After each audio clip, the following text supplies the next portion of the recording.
Ce programme vous est présenté par la région Grand Est. Le Crédit agricole Alsace-Vosges au service de nos territoires et de ceux qui y vivent.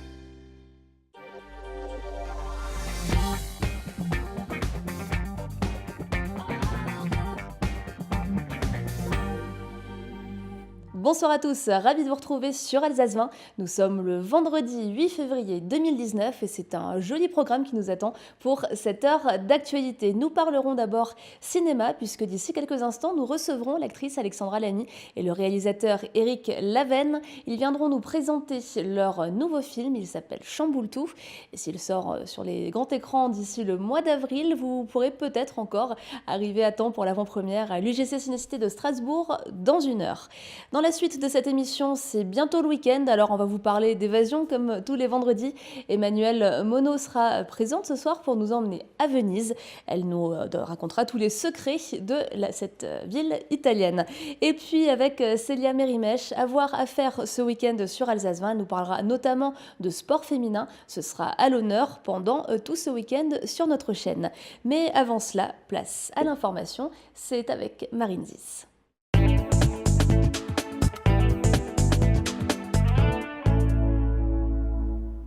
Bonsoir à tous. Dans l'actualité alsacienne, ce soir, les Jeux Olympiques se préparent dans les collèges et les lycées alsaciens.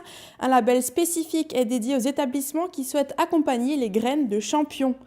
Le grand débat national se poursuit. Cet après-midi, au CFA Deschaux, les jeunes apprentis avaient la parole.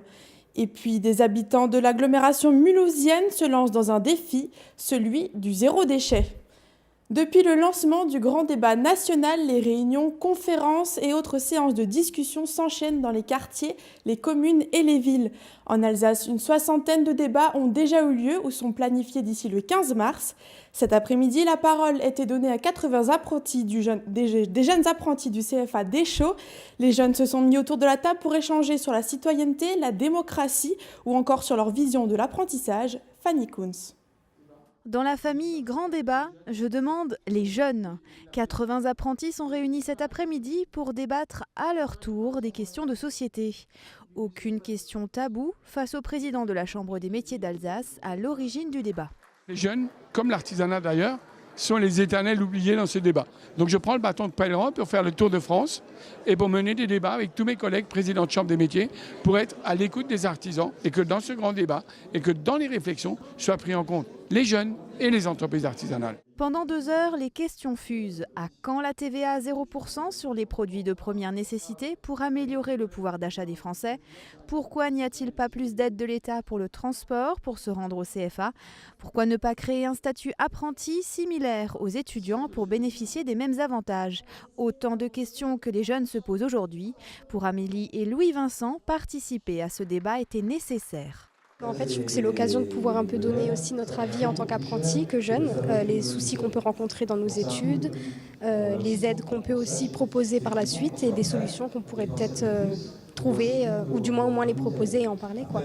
Comment on va faire dans le futur pour que ça aille mieux dans tous les sens? On sait que la planète est en très mauvais état et si on fait rien, on aura beau avoir une bonne retraite, s'il n'y a plus de planète pour avoir de retraite, ça sera trop tard.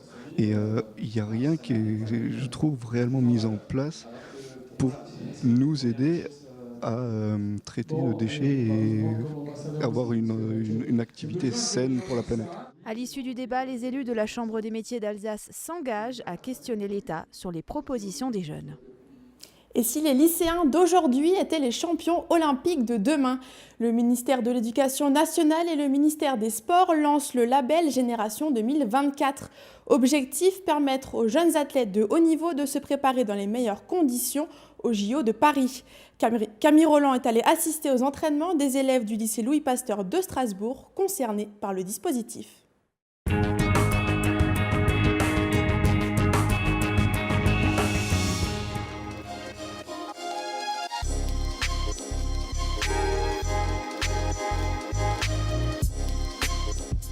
Juliette est lycéenne et pourtant elle pratique le sport à haut niveau. Entre entraînement, cours et compétition, son emploi du temps est plutôt dense. C'est pas facile au quotidien, mais vraiment, voilà, faut être passionné, autant par l'école que par le sport. On s'entraîne quand même 1 à 2 fois par jour dans la semaine et Par exemple, une journée type le mardi, c'est 2 heures d'entraînement de 8h à 10h. De 10h à 15h, on est à l'école et de 15h à 19h, on s'entraîne. Et voilà, c'est monter un projet sportif et scolaire en même temps pour pouvoir accéder autant à une carrière sportive comme une carrière scolaire, faire des études. Championne de tir en carabine, Jade se prépare tous les jours pour les JO de Tokyo en 2020. Un objectif qui l'oblige à s'entraîner entre 15 et 25 heures par semaine. J'ai bénéficié du parcours en 4 ans où on a une année de première, une deuxième année de première et une année terminale. J'en ai bénéficié et franchement ça m'a vraiment aidé parce que un parcours en 3 ans pour un bac S avec le peu de cours que je fais, franchement prendre son temps pour rattraper, etc. c'est vraiment génial. Les profs ils sont hyper compréhensifs envers les sportifs. Quand on revient des compètes, ils vont pas tout de suite nous faire rattraper le devoir parce qu'ils savent concrètement qu'en compétition, on n'a pas trop le temps de rattraper les cours, etc. Bon, on les rattrape dans l'avion, dans le bus, dans le train, etc. Un quotidien difficile que le personnel du lycée Louis Pasteur essaye de rendre plus simple. Le lycée accueille 143 sportifs de haut niveau. Cursus en 4 ans au lieu de 3, accompagnement individualisé et adaptation des emplois du temps, tout est mis en œuvre pour que les jeunes puissent réussir à la fois leur parcours scolaire et sportif. Si on n'avait pas mis toute cette spécificité en place au lycée Pasteur, sans doute que certains réussiraient quand même à avoir le bac, mais peut-être que des élèves qui auraient pu avoir un bac avec mention bien ou très bien auraient eu simplement 10 ou un rattrapage, donc ça aurait pu être bloquant pour les études supérieures ensuite. Ça c'est le premier point. L'autre chose pour ces élèves qui sont sportifs de haut niveau, si on n'avait pas ces aménagements-là au lycée, ils seraient sans doute déscolarisés ou scolarisés au CNED, et ça veut dire quand même perdre un petit peu le contact avec les autres et avec les jeunes de son âge. Du coup, ça peut être problématique une fois que le monde sportif s'arrête parce qu'on n'a plus cette cellule autour sociale qui est intéressante. Le lycée Louis Pasteur est un des 8 établissements scolaires de l'Académie de Strasbourg, labellisé Génération 2024. Une démarche portée par les ministères de l'Éducation, de la Jeunesse et des Sports. Le label, c'est une forme de reconnaissance pour soutenir les politiques d'établissement qui font du sport une sorte de marque de fabrique. C'est-à-dire toutes ces écoles, collèges, lycées, puis universités désormais, qui tissent des liens forts, étroits, denses, pérennes avec les clubs de l'écosystème, de leur environnement. Parce que après 2024, qu'est-ce qu'il restera des Jeux Olympiques et des Jeux Paralympiques? Il restera ce que nous aurons construit dès à présent, ce qu'on appelle l'héritage des Jeux Olympiques et des Jeux Paralympiques. Autrement dit qu'en 2024, lorsqu'on fermera les portes du stade, qu'il y ait davantage de jeunes et de moins jeunes qui pratiquent une activité physique. Lancé en janvier 2018, plus de 1000 établissements sont déjà labellisés en France. Mais ce n'est qu'un début, une campagne permettra son déploiement. Objectif, atteindre 20% des écoles, lycées et universités.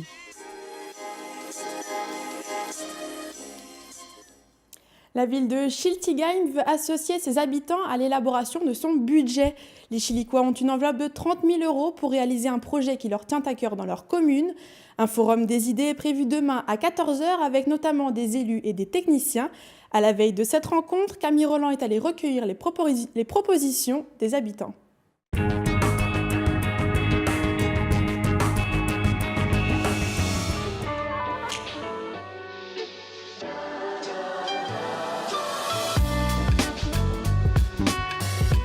Et vous, avec 30 000 €, qu'est-ce que vous feriez à Schiltigheim? Il y a plein de choses. Pour donner un petit exemple, c'est la petite anecdote croustillante, parce qu'en fin de compte, mon garçon a des idées lui aussi. Il a 10 ans et il est venu me voir l'autre jour en me disant qu'il voulait un endroit avec des trous, des bosses, de la verdure pour faire de la trottinette. Et donc en traduit, il voudrait un skatepark. Je suis propriétaire. Et le fait qu'il y ait le tram qui passe, ça me permettrait aussi de valoriser mon bien. Et puis surtout pour les gens, c'est quand même plus accessible le tram. Parce que le bus c'est bien, mais il n'y a pas toujours, il n'y a pas tant de passages que ça dans les bus. Les espaces verts, nous en avons besoin, nous en avons. Nous ne voulons pas que du béton et du bitume. Nous voulons de l'espace, des arbres aussi, de l'agrément. Jardin partagé, espace de jeu, compost, les idées des citoyens sont nombreuses et c'est pour cela que la municipalité de Schiltigheim a souhaité mettre en place un budget participatif. Pour redonner du pouvoir d'agir aux habitants. Donc on est dans tout un processus de démocratie participative, en tout cas de mise en place de démocratie participative. Et un des leviers, une des possibilités, c'est le budget participatif. Les règles du jeu, on les a travaillées avec les habitants, avec un groupe d'habitants qui s'est constitué habitants volontaires, habitants ressources. Et donc les règles du jeu, c'est là, on dépose des idées ou des projets. On les dépose du 1er février jusqu'au 8 mars. Dans cette période-là, il faut avoir des idées qui répondent à l'intérêt général. C'est une idée pour ma ville, une idée pour mon quartier, pas une idée pour mon jardin. On est dans les critères d'investissement, on est dans de l'équipement. Je veux embellir ma ville, je veux l'améliorer, donc c'est dans de l'équipement, c'est pas de l'éphémère, c'est pas de la fête des voisins. Et puis il faut que ce soit une compétence de la ville, c'est-à-dire que la ville puisse mettre en action. On ne peut plus faire de la politique pour les gens sans eux. La vie politique, c'est la vie de tous les jours, c'est la vie de la cité, c'est l'expertise de chaque habitant qui a aussi un droit de regard. La démocratie, c'est pas seulement je vote une fois tous les 5 ans et puis je donne les clés. Non, la démocratie, elle se vit tous les jours au quotidien, chacun à notre place, citoyens qui deviennent élus, citoyens non élus. On est tous là pour partager la transformation et la vie de la ville. Après le dépôt des projets jusqu'au 8 mars, ce sera au service de la ville de travailler pour les examiner et analyser leur mise en place.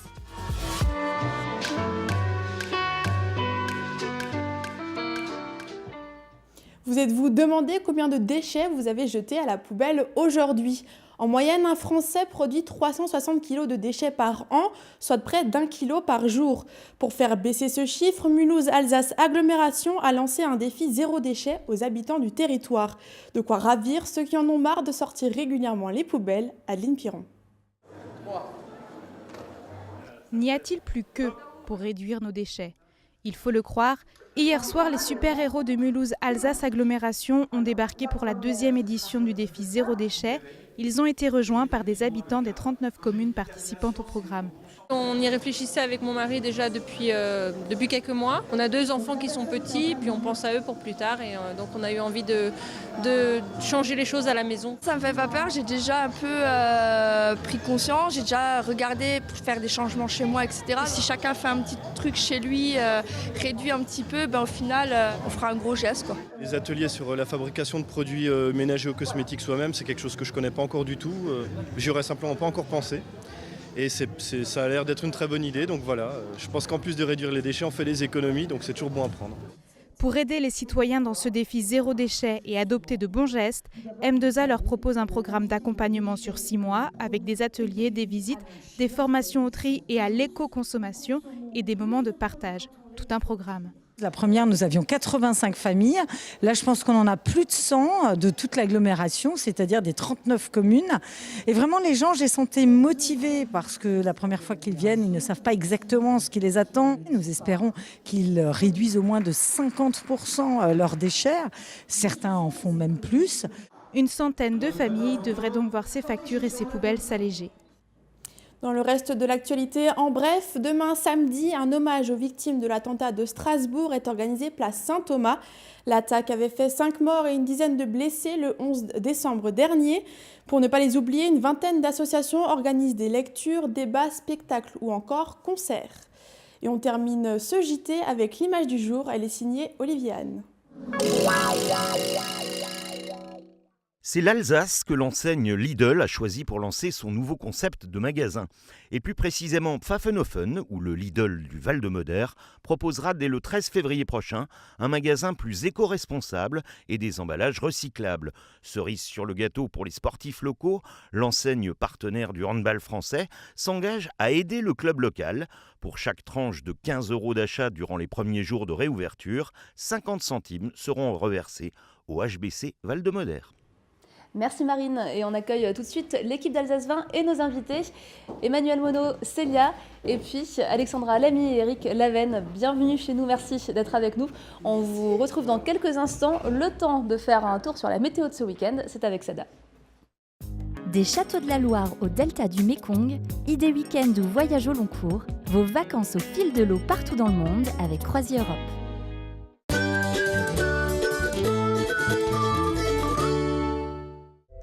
Bonjour Bonjour à tous et bienvenue sur Alsace 20. Eh bien, c'est un début de week-end un petit peu mitigé. Alors en Alsace, vous allez avoir de belles éclaircies et des passages nuageux. Il en sera de même si vous êtes du nord jusqu'au centre de la région du Bade-Wurtemberg, si vous êtes près de Fribourg, des nuages ainsi qu'à Pratteln. Vos valeurs dans la matinée, eh bien, il fera déjà bon. 6 degrés, ce sera la maximale à Saverne et à Fribourg. Comptez 5 degrés partout ailleurs. Votre après-midi, eh bien, toujours des nuages et des éclaircies en Alsace. Il en sera de même près de Fribourg ou Pratteln.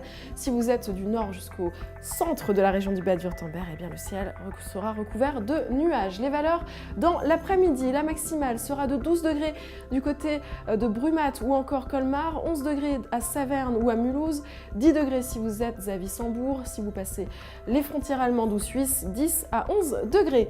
Que va-t-il se passer en ce dimanche? Eh bien, il sera pluvieux et les valeurs iront de 11 à 12 degrés dans votre après-midi. En ce samedi, eh bien, nous célébrons les Apollines. Bonne fête à toutes. Le soleil se lèvera à 7h47 pour nous dire au revoir à 17h39.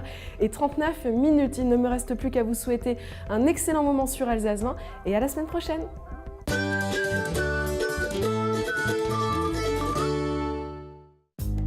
Vos vacances au fil de l'eau avec CroisiEurope. Croisière fluviale et maritime au départ d'Alsace et jusqu'au bout du monde. Et de retour sur le plateau d'Alsace 20 avec nos invités, donc Alexandra Lamy, Eric Laven. Bonsoir, merci d'être avec nous. Merci à vous. Vous allez donc nous présenter votre nouveau film, il s'appelle Chamboultou. Alors, Chamboultou, c'est l'histoire de Béa et Fred qui se retrouvent... Oui, alors ce que vous avez raté, c'est une petite installation. On est bien comme ça aussi, on est bien. Est-ce que vous pouvez nous raconter le film? On voit que l'ambiance est bonne, c'est pas juste dans le film.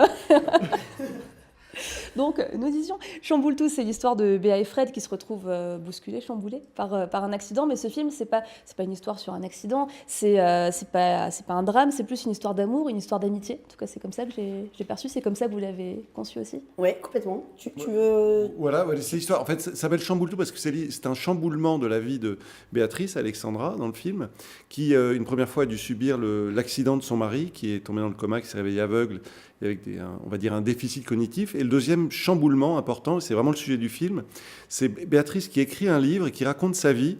Et en fait, dans ce livre, elle va parler de ses amis de manière plutôt gentille, mais ses amis vont mal le prendre. Donc c'est le sujet du film, c'est qu'est-ce qui se passe quand vous écrivez un film où vous parlez de vos amis. Et on sait qu'en France, il y a énormément d'auteurs maintenant qui font des autofictions. Et ça, on l'a vu récemment avec Delphine de Vigan, les problèmes que ça peut poser. Les gens ont du mal à se lire et à se découvrir dans un livre. Je vous propose tout de suite d'en découvrir quelques extraits en images. Alors, ça raconte quoi? Tout ce qui nous est arrivé depuis 5 ans. Votre mari, il a eu quoi comme problème? Un accident. Frédéric s'est réveillé aveugle. Je cherche un papier vert. C'est une feuille verte. Voilà. Ça sent le Beaufort.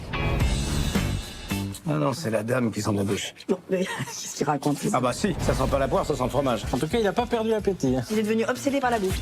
C'est quoi? C'est quoi, j'en veux? C'est quoi? C'est des Maltesers. À vous, les Maltesers.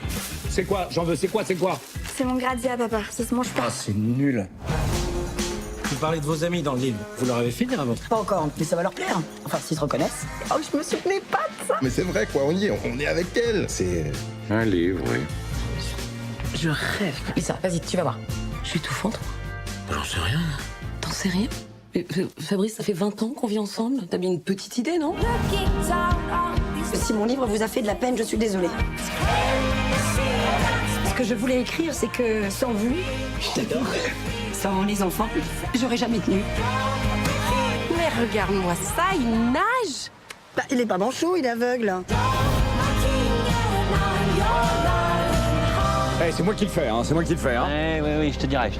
Maintenant? Non, je te dis. Ok, Jean-Luc, quand tu le sens. Maintenant. Non, attends! Mais pourquoi on fait ça, bande de cons? Parce qu'on est cons! Moi, je vais aller le voir. Hein. Là, vraiment, j'aime beaucoup. Vous le conseillez, vous nous conseillez. Alors, qu'est-ce qui vous a donné envie d'incarner cette histoire, Alexandra? Mais moi, ce que j'aime beaucoup, et d'ailleurs qu'on retrouve à chaque fois dans tous les films d'Éric, c'est qu'il parle toujours un peu de la vie, et donc forcément des amis, de la famille, et il a une bonne vision des personnes, enfin voilà, des personnalités, des personnages, de leur histoire. Il est très proche de la vérité, et ça j'adore. Et je trouve que, encore une fois, comme dans Barbecue, comme dans Retour chez ma mère, t'as toujours quand même le même point commun qui est quand même ça. Et voilà, donc j'ai vraiment... C'est vrai qu'au départ, en plus, on voulait pas faire ce film ensemble, parce qu'on en a déjà fait 2 avant, et qu'on va en faire un 4e. Et qu'on va en faire un 4e, donc on s'est dit celui-là on le ferait pas. Et puis bon, finalement, voilà, quand j'ai lu le livre, ton chômage, ton manque de propositions. On va l'aider cette petite. Puis on comprend que ça a l'air très difficile de travailler ensemble. Hein. Ouais, c'est ça. Et puis c'est vrai qu'en lisant, quand il me l'a proposé, vraiment je sentais aussi, je pense un petit peu. Tu as pensé à moi en écrivant ce personnage-là, et je l'ai senti aussi. Et puis voilà, puis je trouvais ça... Et puis en plus, encore une fois, je l'ai fait aussi d'abord parce que j'ai trouvé l'histoire très intéressante, et encore, c'est des choses de la vie, moi, qui m'intéressent beaucoup. Et en plus, parce que je trouve que pour le coup, c'est encore un autre rôle qui me propose. C'est-à-dire que pour le coup, c'est pas du tout comme L'embarras du choix ou Retour chez ma mère, c'est encore un autre personnage. Donc c'est pour ça que ça m'a vraiment... Enfin voilà, j'avais très envie de retravailler. Et Alex, je te remercie d'avoir accepté le rôle, parce que c'est une comédie, il y a des choses très très drôles, mais le rôle d'Alexandra dans le film n'est pas le rôle le plus porteur de comédie. Il est très, très porteur d'émotion, c'est elle qui tient le film est dans son point de vue, mais c'est vrai que c'est surtout les réactions de tous ceux qui se découvrent dans le film, que ce soit Michael Youn, Anne-Marie Vin, Mehdi Sadoun, Michel Villermoz, enfin toute la bande, c'est eux, leur ingratitude, on va dire, leur petitesse est vraiment source de comédie. Mais le rôle d'Alex, et encore une fois je te remercie, c'est qu'elle a accepté quelque chose qui était... elle n'a pas la vedette, entre guillemets, même si elle a le premier rôle. Mais j'avais besoin, moi, d'avoir une comédienne qui incarne une réalité, et qu'on puisse croire à l'histoire de cette femme qui a sorti ce livre comme une sorte d'exutoire. C'est inspiré d'une histoire vraie. C'est inspiré totalement d'une histoire vraie. J'ai une amie qui a sorti un bouquin avec le même type d'histoire.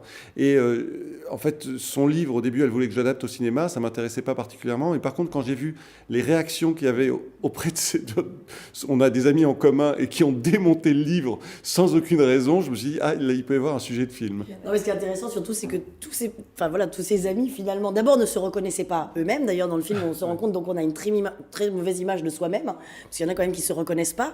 Et puis, effectivement, c'est des personnages, c'est des amis qui finalement ne pensent qu'à eux et pas du tout à ce qui se passe et ce que elle a envie de faire passer comme message, parce qu'évidemment, c'est aussi ce qu'elle a traversé, ce que leurs familles ont traversé. Et puis, elle a cette histoire aussi, elle, avec un autre homme aussi qu'elle a dans sa vie, et qu'elle se dit qu'aussi en racontant cette histoire, c'est peut-être un moyen pour tout le monde de comprendre ce qu'elle vit, et donc de peut-être accepter cette personne-là.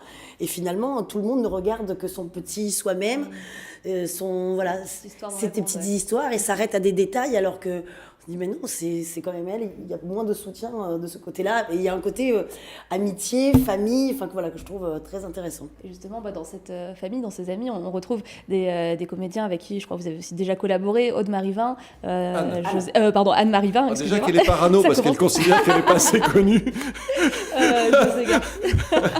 J'espère que Anne n'est pas devant Alsace 24. Certainement, Anne-Marie Vin, pardon. Non, pardon, 24.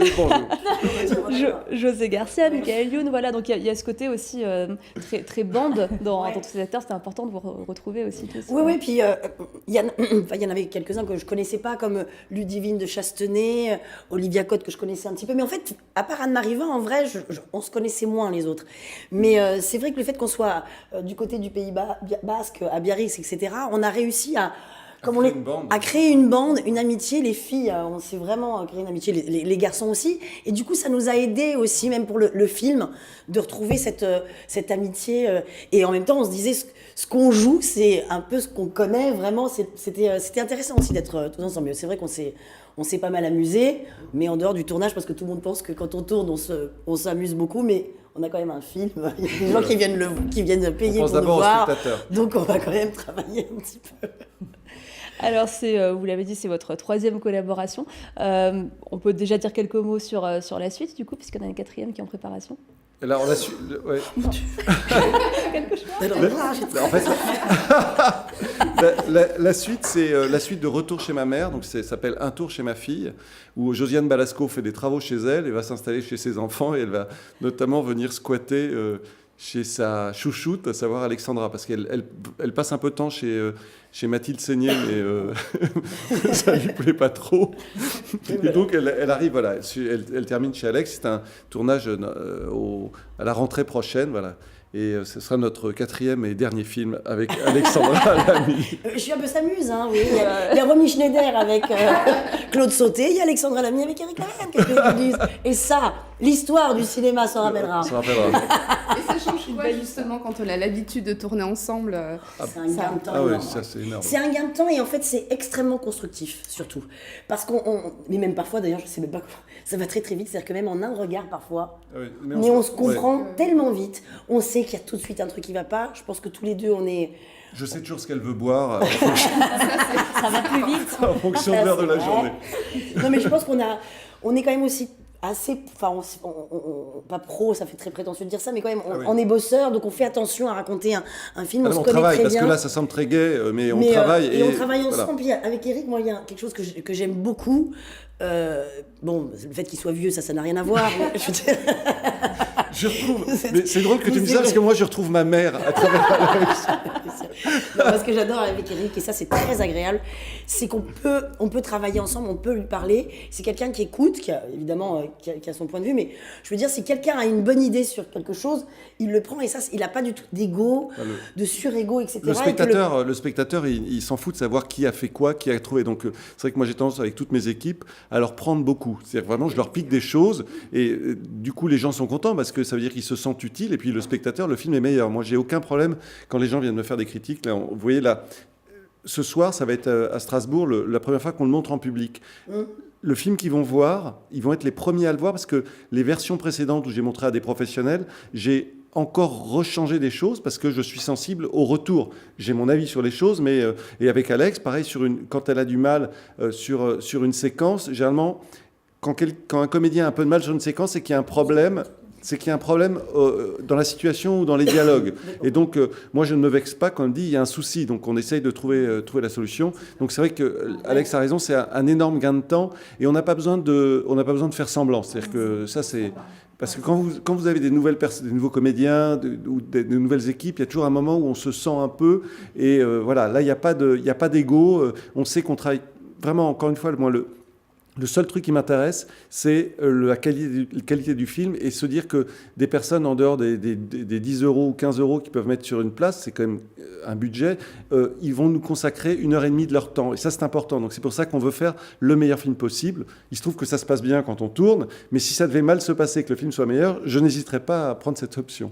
Alors, l'avant-première, donc c'est ce soir à l'UGC Ciné-Cité. Vous restez avec nous, on revient avec vous dans quelques instants. Et puis, on va partir en vacances. Je vous propose un air d'évasion, c'est avec Emmanuel Monod.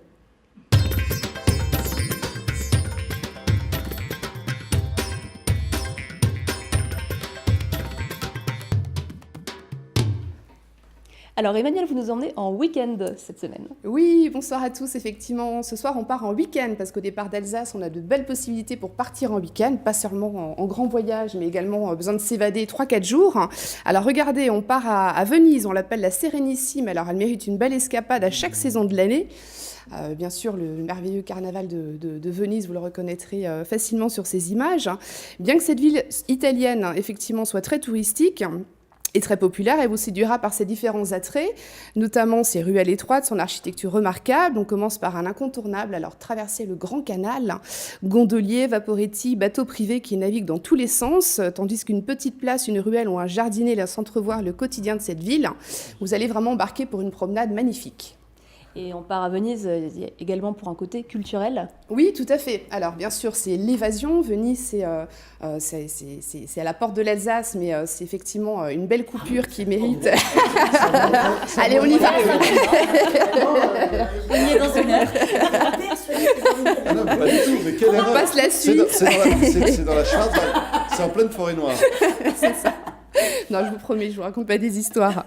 Alors, on va trouver quoi ? On va trouver des lieux mythiques, bien sûr, la place Saint-Marc, qui est la plus grande place au cœur de la ville, avec ses centaines de pigeons, bien évidemment, mais c'est bien sûr le lieu de convergence des visiteurs, un passage obligé à Venise, puisqu'on y trouve la basilique cathédrale Saint-Marc, le palais des Doges, qu'on appelle aussi le palais ducal, qui est un des plus beaux palais d'Europe. C'était d'ailleurs la résidence officielle des Doges de la République. Et voilà, plein de lieux à ne pas manquer, à visiter, bien préparer son voyage, comme je dis toujours. Mais surtout, c'est très humide, donc prenez des... Chaussez vos bottes et emmenez vos parapluies. Il y a une belle idée de balade justement à faire? Alors une belle idée de balade, il y en a plein des belles idées. La chronique est courte, il y a toujours plein de choses à dire sur les destinations. Moi, ce que j'ai adoré, c'est le marché du Rialto. Vous savez que j'adore les marchés, mais se balader en plein cœur d'un marché, c'est là vraiment qu'on va pouvoir rencontrer, parler avec les Vénétiens et puis être à l'affût de bonnes petites adresses, sortir des sentiers touristiques et vraiment décrocher la petite adresse bien sympathique. Ce marché également, il est incontournable puisque vous pourrez trouver des produits très sympathiques. Et alors, on finit avec votre petit plus. Mon petit plus. Alors, vous savez aussi que j'adore les couchers de soleil. Alors, à Venise, il y a un endroit de place to be. Quand il ne pleut pas, vous pourrez admirer une adresse que j'ai adorée, c'est l'hôtel Danieli. Alors, même si vous n'y logez pas, il a quand même la plus belle terrasse qu'on veut trouver. Voilà, hôtel mythique, effectivement, très très bel établissement qui vous donne une belle vue sur toute la lagune de Venise. Donc pour y savourer un cocktail, un spritz italien ou autre boisson. C'est quand même encore une fois de l'Alsace. C'est quand même à la porte de l'Alsace. Alors on y va comment, à pied? Alors on y va pas à pied, mais on n'est pas loin. J'insiste, le vol EasyJet. Alors en plus, moi j'aime bien vous parler des bons plans. Il y a une fréquence quotidienne à partir d'avril. Il y a un vol tous les jours. J'ai fait mes recherches. On a 19 € le vol aller, donc 40 allers-retours. Alors bon, si vous emportez beaucoup de bagages. Le retour est par Zagreb. Alors, c'est vrai que si vous emportez un gros bagage, ce sera le même prix que le vol. Mais voilà, 80 € aller-retour, vous avez quand même des belles possibilités pour voyager. Merci beaucoup, Emmanuel. Donc, on retrouve toutes les informations sur l'adresse qui s'affiche ici. Voilà. Merci beaucoup. Plaisir, merci. Alors, rapidement, quelques secondes juste avant la pub, puisqu'on parle d'évasion, ce film il a été tourné en partie du côté de Biarritz, sur la côte basque. Au port de l'Alsace. Ouais, au port de l'Alsace également. Il y a de très beaux paysages. Est-ce qu'on peut dire juste en quelques mots pourquoi cette région? Parce que, en fait, d'abord, la personne dont je me suis inspiré est originaire de là-bas. Et le caractère qu'a Béatrice, Alex, dans le film, correspond bien au Pays Basque. Ce sont des éléments, on va dire, violents. C'est-à-dire qu'il peut faire très beau, mais il peut aussi y avoir des tempêtes incroyables. Et c'est un peu la vie qu'elle a traversée. Ensuite, de manière très égoïste, moi, je trouve qu'il y a trop de films qui se passent à Paris. Moi, je suis d'origine provinciale, Alex aussi, et j'aime bien ce qui se passe en province. Et quand on tourne en province, en plus, on arrive à former une équipe. On ne retourne pas chez soi le soir. Et puis, c'est un pays, quand vous verrez le film, les paysages sont merveilleux, la gastronomie est bonne. Et donc, ça concourait vraiment au film. Voilà. Eh bien, encore un peu d'évasion du coup de ce côté-là. On se retrouve dans un très court instant avec nos invités et avec Célia. À tout de suite.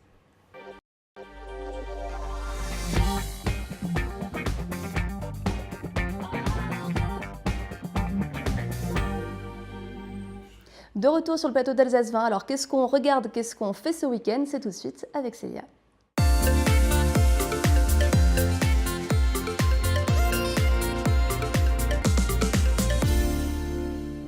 Avoir à faire, les programmes à ne pas rater sur Alsace 20 et quelques idées sorties bon plan dans la région. Et on commence généralement par la télé, parce que nous, on fait un peu les feignasses le week-end, donc on est tranquillou. Et on commence par un double documentaire historique dans notre case doc du samedi soir, avec 2 films de la réalisatrice Caroline Reusner. Alors, c'est pas ce qu'on a de plus fun, mais vous allez voir, c'est super intéressant. Si le massacre d'Oradour-sur-Glane dans le Limousin est généralement connu du grand public, celui de Tulle en Corrèze l'est beaucoup moins. On ignore souvent que de très nombreux villages, bourgs et bourgades du Grand Sud-Ouest et du centre de la France ont eux aussi été saignés à blanc par cette division nazie dénommée Das Reich au printemps et à l'été 1944. Alors ce film, il permet de mieux connaître l'enchaînement de ces tragiques événements qui, loin de résulter d'un coup de folie brutale et irrationnelle, comme on l'a souvent finalement cru, furent les pièces d'une mécanique infernale et de mise à mort surtout des résistances. Alors cette tragique histoire, elle vous sera racontée au travers de 2 épisodes que vous découvrirez samedi, avec des témoignages, des images d'archives, des narrations qui dévoilent pourquoi et surtout comment les principaux responsables de ces boucheries ont pu échapper à la justice et aux poursuites du judiciaire et finalement finir tranquillement leur vie loin des tribunaux. Je vous propose de regarder un court extrait. à partir de là, les gens savent que s'ils font quoi que ce soit qui peut être interprété comme un acte de sympathie à l'égard des gens qui se battent dans la résistance, ou un acte qui peut être interprété comme hostile à l'égard de l'armée d'occupation, ils seront punis de façon extrêmement violente. Et ce climat s'installe à ce moment-là. Ce ne furent pas les seules exactions perpétrées par la division Das Reich ce même 21 mai 1944. Et il y a une autre option à découvrir également ce week-end, Célia. Oui, voilà. On sourit un petit peu plus. Anna, ce week-end, se déroulera l'opération Sport Féminin Toujours. C'est une opération du CSA qu'on adore, qu'on salue toujours au passage. Non, c'est une vraie belle opération autour de 4 grands axes. Le développement de la pratique féminine du sport sous toutes ses dimensions, l'accès des femmes aux responsabilités, l'économie du sport féminin et la médiatisation du sport féminin. C'est la championne de judo Clarisse Abdegnienou, j'ai eu du mal à prononcer, pardon, qui sera cette année la marraine de l'événement. Vous voyez sa photo. Donc c'est la grande marraine, alors ils ont de la chance cette année. Alsace 20 bien sûr est partenaire des sportives, mais aussi des sportives de la région et participera à l'événement mettant en avant les Alsaciennes qui envoient du lourd dans une émission spéciale. C'est un best-of spécial où se croiseront interviews, portraits de sportifs, sujets sur le thème bien sûr. Et n'hésitez pas vous aussi à promouvoir l'événement avec le hashtag Sport Féminin Toujours qui apparaît juste ici. Et si on préfère sortir, qu'est-ce qu'on fait ce week-end? Alors, vous connaissez sûrement la capoeira brésilienne. Eh bien dimanche 10 février, je vous emmène à Copacabana. Non, je déconne, je vous emmène à Mulhouse. En fait, à Mulhouse, ouais, désolé. La capoeira, je le rappelle, c'est un art martial qui mêle à la fois le chant, la musique et le jeu. Là, vous en voyez quelques images. Les capoeiristes, ils luttent au sein de ce qu'on appelle une roda. C'est un cercle, composé des autres joueurs qui reprennent en chœur les chants de la capoeira. Alors, pour la première fois, Mulhouse accueillera les Jeux français 2019 d'Abada Capoeira. Ce championnat de France accueillera de nombreux capoeiristes de toute la France, mais aussi d'Europe, de Suisse, d'Allemagne, de Belgique, du Royaume-Uni, d'Espagne et bien sûr du Brésil, pour s'affronter sur des rythmes brésiliens de la capoeira. Les compétiteurs sont notés sur plusieurs critères. Alors, il y a des critères techniques, le marquage, la créativité, la vision du jeu. C'est vraiment tout un art. Et voilà. Et les finales et demi-finales de cette compétition auront lieu au centre socio-culturel Pax à Mulhouse et seront ouvertes au public, à tout le monde, à partir de 14h30 en entrée libre. Vous pouvez tous y aller en famille. 10 secondes pour le bonus web. Oh, 10 secondes. Je me dépêche. Alors, comme vous le savez, on vous avait soumis un petit sondage sur Instagram la semaine dernière avec Pauline qui s'occupe des réseaux sociaux et vous avez été très nombreux, 99%, à dire que oui, vous vouliez découvrir la team Alsace 20. Alors, on va tous se prêter au jeu à travers des interviews avec des questions que vous aurez posées. Et dès la semaine prochaine, vous découvrirez Vera Bossiac en priorité. Vera, et ensuite, ce sera à nous. Merci beaucoup, Célia. On approche de la fin de l'émission. 30 secondes, pourquoi? C'est le film à voir dans ces prochains mois. Chamboule tout. Vous allez voir la beauté et l'élégance, qu'est-ce que vous voulez vous dire? Excusez-moi, vous allez voir un peu un mélange de Grace Kelly, de Romy Schneider. Qu'est-ce que vous voulez que je vous dise? Non, mais c'est toujours très difficile de faire une promo de soi-même, mais je trouve que c'est un film bizarrement qui nous ressemble vachement et qui ressemble à beaucoup de gens, c'est-à-dire c'est la famille, c'est les amis, c'est tout c'est la vie, on rit, on pleure, on est avec des trahisons, avec de la lâcheté, avec son petit ego à soi. Enfin voilà, j'ai l'impression qu'il y a une palette incroyable de registres dans ce film. Merci d'avoir été nos invités. Il à découvrir donc au mois d'avril, ce soir, l'avant-première au cinéma. Et puis nous, on vous abandonne là. Merci de nous avoir suivis. Excellente soirée, excellent week-end sur Alsace 20.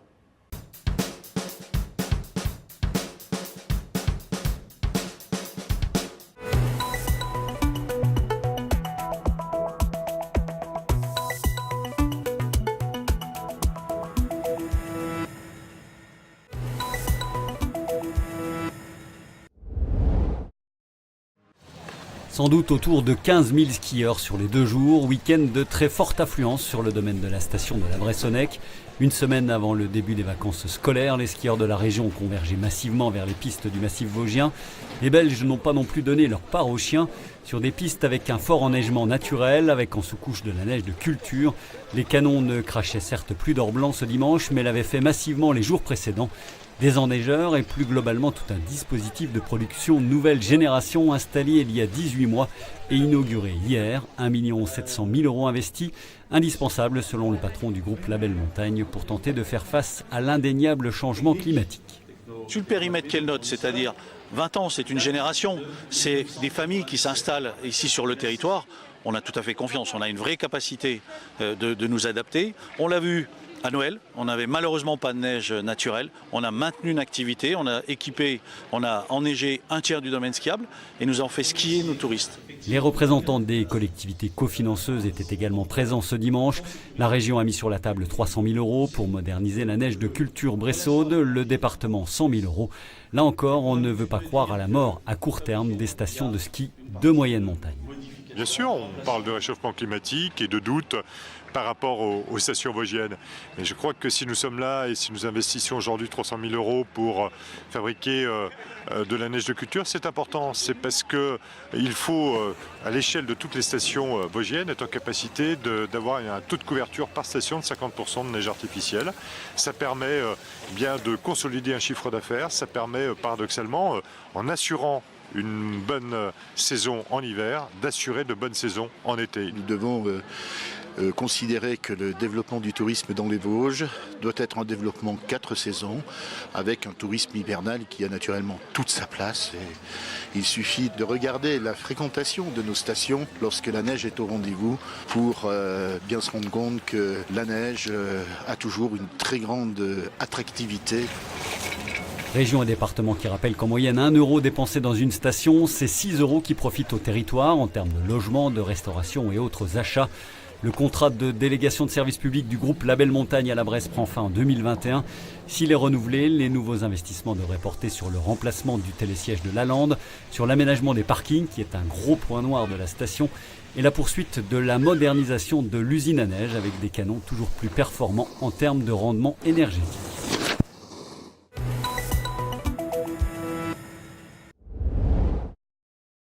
Une fois n'est pas coutume, les Gilets jaunes de Saint-Avold ont déserté leur rond-point ce mardi.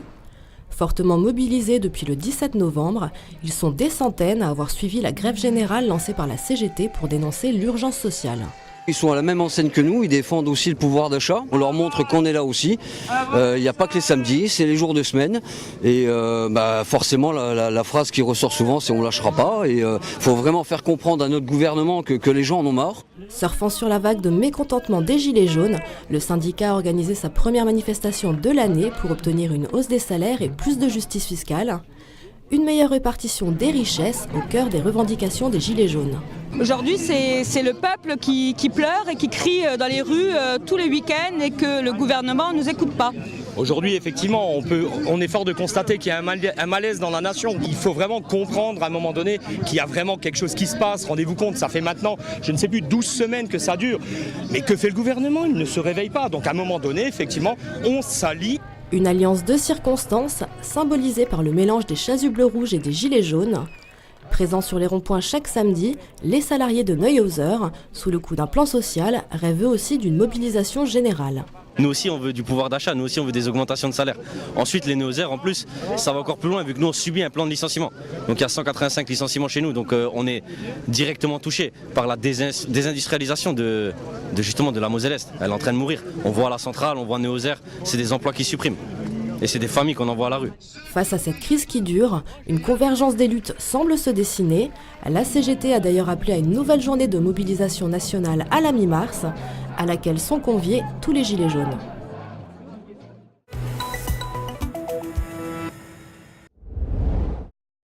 Ce ne sont que quelques mètres carrés, mais ils vont changer les conditions d'accueil des parents dont les jeunes enfants sont hospitalisés dans le service néonatologie. Le salon des familles ouvre ses portes à quelques mètres de l'entrée du service. Il faut dire qu'ils sont toujours dans un climat de grande inquiétude et d'incertitude du devenir de leurs enfants pour un certain nombre. Donc ils passent de longues heures dans le service, au pied des couveuses. Il n'y avait aucun endroit à l'extérieur du service pour les recevoir, pour qu'ils puissent se reposer, décompresser. Ça, c'était une absolue nécessité. On voit tous les jours ce que les parents vivent, on ne peut pas se mettre à leur place évidemment, mais on sait que c'est des émotions au jour le jour, avec des hauts et des bas, où leur présence est de plus en plus conseillée et recommandée dans les services de soins, parce qu'on se rend compte que ça améliore l'état de santé des enfants également. Et donc cette salle leur permet d'être toujours à proximité de leur enfant. La salle est entièrement équipée dans une ambiance chaleureuse. Pour qu'elle soit créée, il a fallu trouver un local et des financements. Derrière le projet, l'hôpital, mais aussi l'association Préma-Aube, l'association du service qui regroupe une 60aine d'adhérents. Ce salon des familles, financé en grande partie par des dons, c'est un bébé collectif où tout le monde a mis la main à la pâte en dehors des heures de soins. C'était sur le thème de la jungle, donc j'avais un petit peu d'images un petit peu partout sur les murs. Donc voilà, j'ai fait tous les tracés et après j'ai eu beaucoup de petites mains pour m'aider à faire toutes les peintures, à mettre un petit peu de vie dans ces images. Je pense que c'est important de montrer toutes les richesses de l'hôpital et de montrer la richesse qui existe dans ce secteur, tout ce qu'elles ont mis comme énergie en fait autour de ce projet qui est un très très beau projet. Et le confort des parents, je pense que c'est important, ça fait partie intégrante pas que des enfants, des prises en charge, mais aussi de penser aux parents. Créée depuis 2 ans et demi, l'association Préma-Aube récolte aujourd'hui les fruits de son engagement auprès des nouveau-nés et des parents. Les messages de sympathie affluent. On est extrêmement touchés effectivement de tous les témoignages des parents qu'on reçoit sur Facebook ou qu'on reçoit des fois dans le service au départ des enfants. Être élue Troyenne de l'année, c'est vraiment quelque chose qui nous touche parce qu'on n'a vraiment pas eu cette habitude-là d'avoir un coup de projecteur sur notre métier qui n'est pas forcément toujours évident, mais qui nous apporte aussi beaucoup au niveau du contact humain. C'est un vrai cœur de service qui bat et l'association, elle est aussi là pour transmettre aussi tout ce que chacune aussi a envie de dire, de la qualité du travail auprès des enfants, du respect aussi de tout ce que peuvent vivre des parents. L'association Préma-Aube souhaite désormais s'atteler à l'amélioration des soins de développement ou à l'organisation d'ateliers de discussion.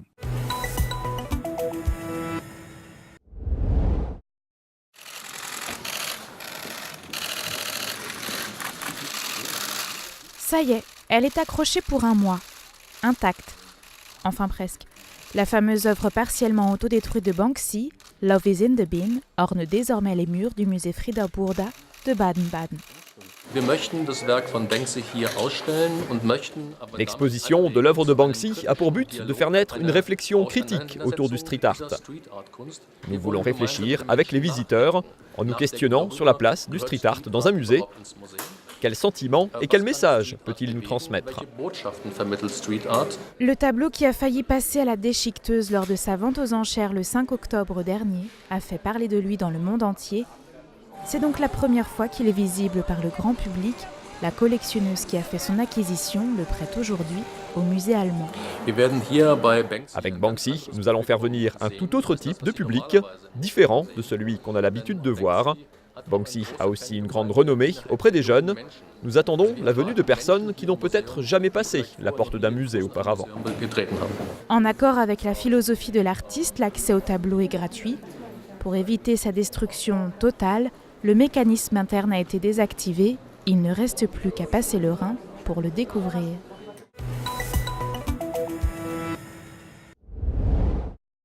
Bonjour Monsieur Pierre. Bonjour docteur. Comment allez-vous ? Ça va bien et vous-même ? Ça va, merci. Bon, alors, cette installation. Cette poignée de main, le maire de Raon-l'Étape en a rêvé. Cela fait près de 2 ans qu'il remuait ciel et terre pour trouver un médecin suite au départ en retraite de 2 généralistes dans sa commune. Les annonces auprès des facs de médecine n'avaient rien donné. Alors on s'en souvient, le premier magistrat avait eu cette idée, faire installer une banderole le long de la nationale 59. Et cela a fonctionné. Un jeune médecin s'est installé le 7 janvier dernier. Il fallait le faire, il fallait oser, et puis avec des conseillers municipaux aussi qui avaient vu lors de leur déplacement ce qui se passait ailleurs, et pourquoi pas, alors ça coûte pas très cher, ça dure dans le temps, on a vraiment aussi les accords de la DIR qui nous les laissent, parce qu'on sait que c'est compliqué aussi de mettre des banderoles le long d'une voie rapide, mais c'est pour la bonne cause. Désormais, Raon-l'Étape compte 4 généralistes pour 6500 habitants, et ce n'est pas de trop. Cet ex-urgentiste de Strasbourg enchaîne les consultations jusqu'à 300 par semaine. 300, voire plus. On a fait le compte ce matin avec les secrétaires, 320. Je suis jeune, j'ai que 37 ans, et c'est quelque chose qui me plaît.